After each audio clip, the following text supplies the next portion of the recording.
បន្ទាប់ពីការរំពឹងទុកជាច្រើនឆ្នាំយន្តហោះទម្លាក់គ្រាប់បែកបំបាំងកាយ B2 Spirit និងគ្រាប់បែកជ្រែកដី GBU 57របស់អាមេរិកបានជួបគ្នាជាលើកដំបូងបង្អស់នៅក្នុងទឹកដីអ៊ីរ៉ង់ហេដ្ឋារចនាសម្ព័ន្ធសំខាន់ៗរបស់ Fordo ដែលជាទីតាំងនុយក្លេអ៊ែរដ៏រឹងមាំបំផុតរបស់អ៊ីរ៉ង់ត្រូវបានវាយការណ៍ថាបានប្រែទៅជាកំទេចថ្ម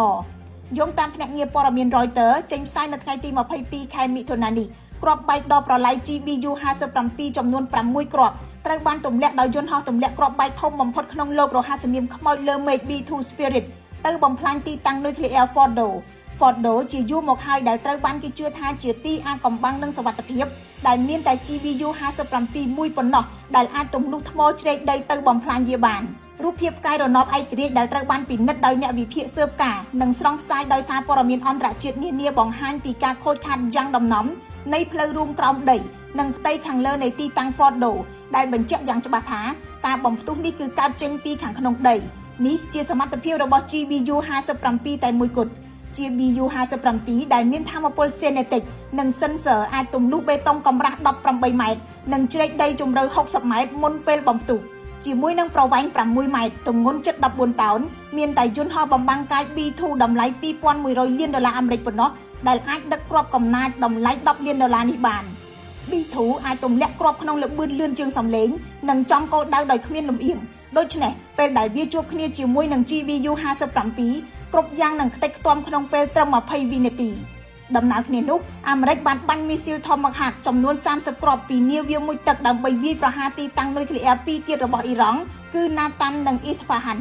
ទោះយ៉ាងណាអង្គការថាមពលអាតូមិករបស់អ៊ីរ៉ង់បានប្រាប់ទូរទស្សន៍រដ្ឋអ៊ីរ៉ង់ថាការខូចខាតមិនច្រើននោះទេដោយសារតែសម្ភារៈនិងឧបករណ៍សំខាន់ៗនៅទីតាំងនុយក្លេអ៊ែររបស់ខ្លួនត្រូវបានប្តូរទីតាំងមុនការវាយប្រហារនេះប្រធានាធិបតីសហរដ្ឋអាមេរិកលោក Donald Trump បានហៅប្រតិបត្តិការនេះថាជាជោគជ័យសម្រាប់អាមេរិកនិងអ៊ីស្រាអែលហើយបានព្រមានថានៅមានគោលដៅជាច្រើនទៀតដែលរងចាំការវាយប្រហារប្រសិនបើអ៊ីរ៉ង់ហ៊ានសងសឹកទូរទស្សន៍រដ្ឋអ៊ីរ៉ង់ផ្សាយថាអ៊ីរ៉ង់នឹងឆ្លើយតបយ៉ាងឃោរឃៅសហរដ្ឋអាមេរិកបានចូលរួមដោយផ្ទាល់ក្នុងសង្គ្រាមអ៊ីស្រាអែលអ៊ីរ៉ង់ដោយបានបើកការវាយប្រហារទម្លាក់គ្រាប់បែកលើទីតាំងនុយក្លេអ៊ែរដែលមានកំពែងរឹងមាំបំផុតចំនួន3របស់អ៊ីរ៉ង់ជាអ្វីដែលលោកប្រធានាធិបតីអាមេរិក Donald Trump ពណ៌នាថាជាប្រតិបត្តិការជាក់លាក់សម្រាប់ភាពជោគជ័យដើម្បីរារាំងទីក្រុងតេហ៍រ៉ង់ពីការបញ្ចប់កម្មវិធីនុយក្លេអ៊ែររបស់ខ្លួនថ្លែងនៅថ្ងៃសៅរ៍ទី21ខែមិថុនាតាមបណ្ដាញសង្គមលោក Donald Trump បានបញ្ជាក់ថាយន្តហោះទម្លាក់គ្រាប់បែក B2 របស់អាមេរិកបានទម្លាក់គ្រាប់បែកលើទីតាំងនុយក្លេអ៊ែរ Fordo, Natanz និង Isfahan របស់អ៊ីរ៉ង់ដែលភ្នាក់ងារចារកម្មលោកខាងលិចថាជាទីតាំងចម្រាញ់សារធាតុអ៊ុយរ៉ាញ៉ូមសម្រាប់ផលិតអាវុធនុយក្លេអ៊ែរជាអ្វីដែលអ៊ីរ៉ង់បានច្រានចោលលោក Donald Trump និយាយថាគ្រាប់បែកពេញយន្តហោះត្រូវបានទម្លាក់នៅលើទីតាំងនុយក្លេអ៊ែរ Fordo យន្តហោះទាំងអស់កំពុងត្រឡប់ទៅមូលដ្ឋានវិញដោយសុវត្ថិភាពរូបភាពពីផ្កាយរណបដែលត្រូវបានពិនិត្យដោយអ្នកវិភាគឯករាជ្យបង្ហាញពីការខូចខាតហេដ្ឋារចនាសម្ព័ន្ធសំខាន់ៗរបស់ទីតាំង Fordo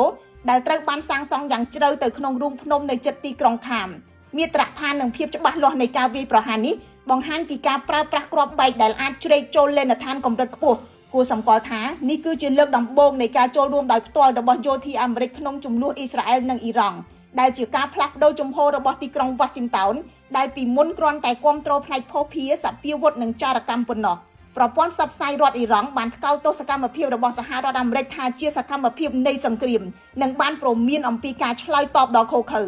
អ្នកសង្កេតការណ៍អន្តរជាតិនិងអ្នកជំនាញសន្តិសុខព្រមានថាអន្តរាគមន៍របស់សហរដ្ឋអាមេរិកអាចបញ្ឆេះចំនួនកាន់តែធំអគ្គលេខាធិការអង្គការសហប្រជាជាតិលោក Antonio Guterres បានចេញការព្រមានកាលពីថ្ងៃសៅរ៍ដោយជំរុញឲ្យភាគីទាំងអស់អត់ធ្មត់ជាអតិបរមាដោយនិយាយថាការចូលរួមរបស់មហាអំណាចមួយអាចបញ្ឆេះភ្លើងដែលគ្មាននរណាម្នាក់អាចគ្រប់គ្រងបាននៅឯក្រមប្រឹក្សាអាត្លង់តិកអ្នកវិភាគនៅក្នុងតំបន់បានទាញក្តីបារម្ភថាអ៊ីរ៉ង់អាចសងសឹកវិញដោយវាយប្រហារមូលដ្ឋានទ័ពអាមេរិកនៅអ៊ីរ៉ាក់កាតា បារ៉ែនឬក៏អារ៉ាប់រួមផងដែរ